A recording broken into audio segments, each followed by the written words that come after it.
Actually हमारी team है 7 battalion Bathinda से आई है, एनडीआरएफ की टीम।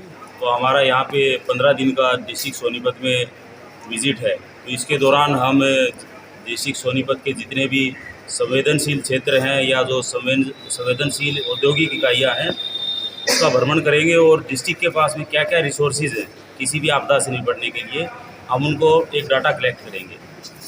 तो इसी डाटा कलेक्शन के दौरान में हमने एक प्रोग्राम ये भी रखा है कि जो स्कूली बच्चे हैं उनके लिए स्कूल सेफ्टी प्रोग्राम को ऑर्गेनाइज़ किया जाए।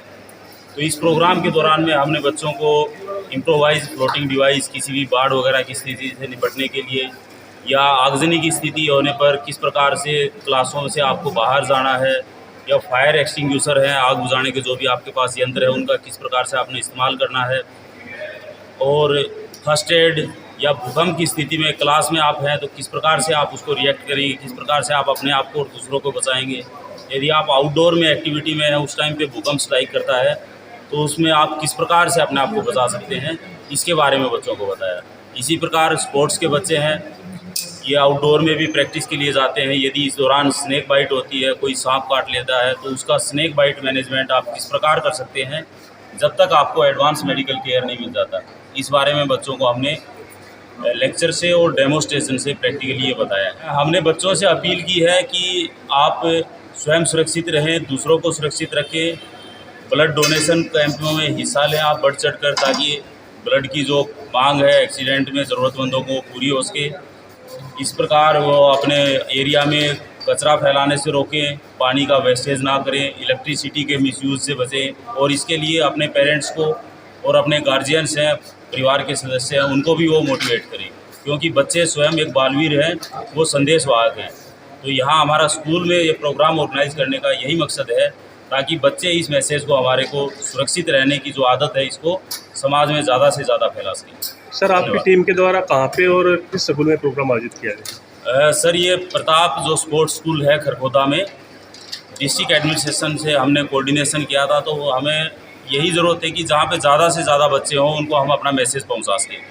तो डिस्ट्रिक्ट एडमिनिस्ट्रेशन की तरफ से बताया गया है कि यहाँ पे बच्चों की संख्या बहुत ज़्यादा है, तो इसलिए हमने यहाँ पे इस प्रोग्राम को ऑर्गेनाइज़ किया ताकि ज़्यादा से ज़्यादा बच्चे लाभान्वित हो सकें। क्योंकि सांप क्या होते हैं, पॉइजनियस और नॉन पॉइजनियस दोनों प्रकार के होते हैं। तो हम आइडेंटिफाई नहीं कर सकते इस चीज़ को कि कौन सा जहर वाला है, कौन सा बिना जहर वाला है।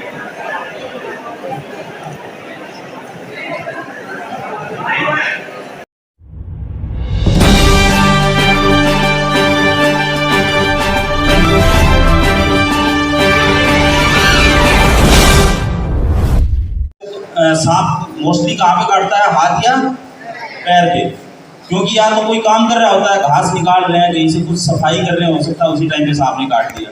कोई सामान उठा रहे हैं, उसके पीछे छुपा हुआ है, या फिर टहल रहे हैं, तो मोस्टली चांसेस हैं कि हाथ या पैर में काटे। तो उसको हम किस प्रकार से मैनेजमेंट करेंगे? एक तो आपने डूज एंड डोंट्स क्या क्या है इसलिए, क्या क्या नहीं करना है। एक तो जिसको सांप ने काट दिया उसको कुछ खिलाना पिलाना नहीं है आपने, फर्स्ट पॉइंट, ठीक है। दूसरा क्या है, ये कोशिश नहीं करनी है पिक्चर की तरह कि भाई इसके हाथ में काटा है और मैं इसको चूस के पूरा जहर को बाहर निकाल दूं। अरे देखते हैं ना पिक्चर में, इसको सांप ने काट दिया, मुंह से पकड़ा और उसको निकाल के थूक दिया, बोला सही हो गया साहब, ठीक है। तो आपने इस प्रकार की प्रैक्टिस को कभी भी नहीं करना है, ठीक है। स्नेक बाइट में उसको कोशिश नहीं करनी है कि हम उसको सख्त करें मुंह से और थूक के बाहर निकाल दें, ऐसा नहीं करना है। तीसरा, अब तक एक थोड़ी और भी थी, ये था कि हमें भी जब ट्रेनिंग करते थे हम, जिस टाइम पे हम ट्रेनिंग करते थे, तो हम जो कैप लगाते थे, गोल्ड कैप लगाते थे, जंगल हेड बोलते हैं, उसके अंदर एक धागा और एक ब्लेड रखना सबके लिए जरूरी था, हर एक आदमी के लिए। तो हम 600 आदमी थे, 600 के 600 आदमियों को कैप के अंदर में एक धागा और ब्लेड लगी होती थी।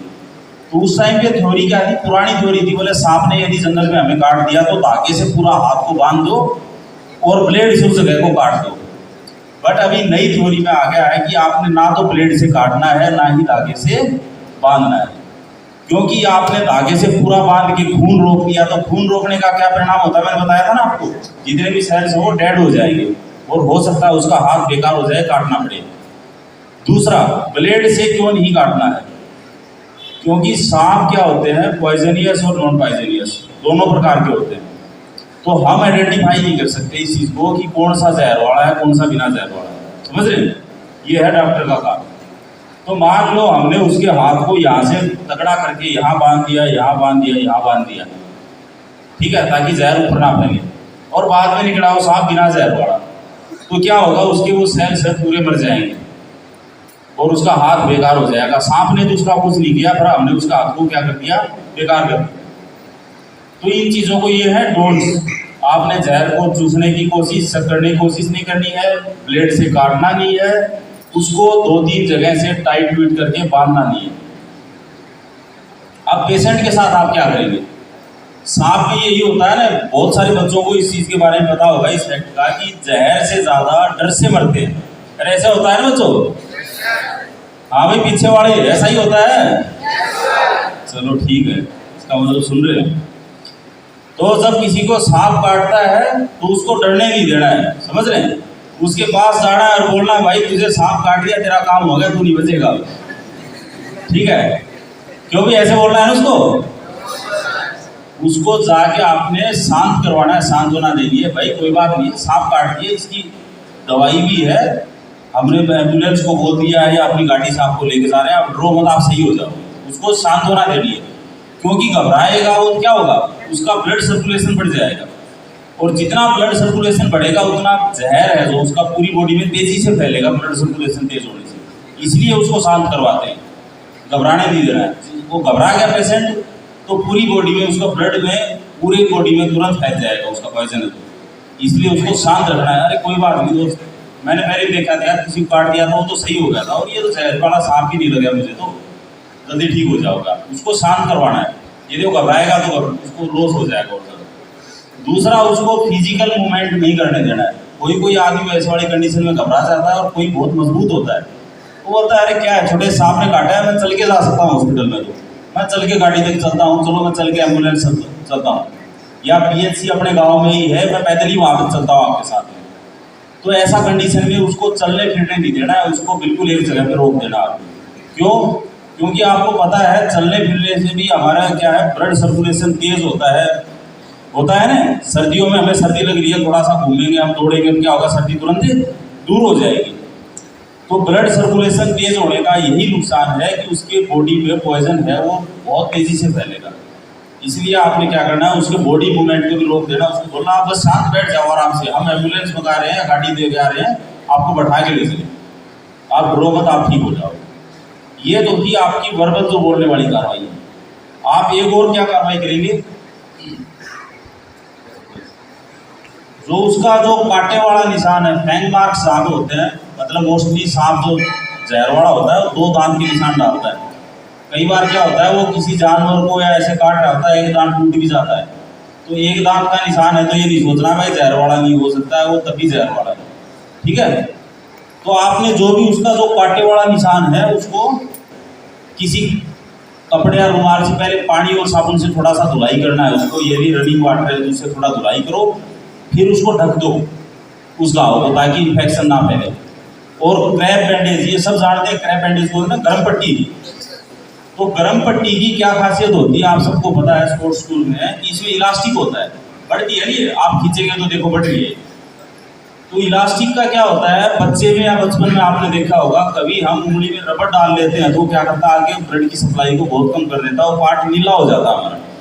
देखा है ना, रबड़ बांध दिया, धागा कोई बहुत टाइट बांध दिया इसकी, तो इसमें हल्का रबड़ है, ये खून को एकदम रोकेगा भी नहीं और पूरी तेजी से चलने भी नहीं देगा, ये स्लो कर देगा। तो इसका फायदा क्या है और इसको बांधने का तरीका क्या है, जिस जगह पे सांप ने काटा है उस पर से आप गर्म पट्टी बांधना शुरू करो, और ऊपर की तरफ जहाँ तक वो चल रही है पूरा बांध दो आप उसको। अभी जो नई स्नेक बाइट का मैनेजमेंट बता रहे हैं उसको किस प्रकार से करना है, उसमें यही चीज़ बताते हैं कि जहाँ पे सांप ने काटा है वहाँ से आप बांधना शुरू करो, और ऊपर तक आपकी गर्म पट्टी जहाँ तक जा रही है वहाँ तक उसको थोड़ा सा हल्का टाइट करते हुए, एकदम लूज नहीं बांधना है, हल्का टाइट करते हुए ऊपर तक बांधते हुए चले जाओ। तो इसका फायदा क्या होगा, ना तो इसका ये जहर है तेजी से पूरे शरीर में जाएगा, और ना ही इसका ये हाथ है, ये पार्ट है बॉडी के, उंगलियां वगैरह है या जो ये पार्ट है, इसमें ब्लड का सर्कुलेशन बंद होगा। तो तो इससे दोनों काम हो रहे हैं। डॉक्टर भी बताते होंगे, यदि किसी को स्पोर्ट्स वगैरह के दौरान भी इंजरी हुई होगी तो उसको पता है इस चीज़ का, कि डॉक्टर भी बताते हैं कि रात के टाइम पे क्रैप बैंडेज बांध के नहीं सोना है, रात को खोल देना है इसको, दिन में लगा के रखो। क्यों? क्योंकि ये ब्लड के सर्कुलेशन को कॉम्प्रोमाइज कर देती है, उसको स्लो कर देती है। तो अभी हम जानबूझ के इसको बांधा है इसके हाथ पे, ताकि इसके हाथ का जो ब्लड सर्कुलेशन है वो स्लो हो जाए, और जो पॉइजन है बॉडी में फैलने की रेट क्या है थोड़ी सी स्लो हो जाए, ताकि इस विक्टिम को और हमें ज़्यादा से ज़्यादा टाइम मिल सके उसको डॉक्टर के पास पहुंचाने के लिए। ठीक है। और क्या था, पहले पुराने टाइम से क्या था, बोलते थे कौन से सांप ने काटा है, कौन से सांप ने काटा है, क्योंकि सांप का जहर भी दो प्रकार से अटैक करता है। एक तो करता है अपने तंत्रिका तंत्र पे, नर्वस सिस्टम पे, और एक करता है अपने ब्लड पे।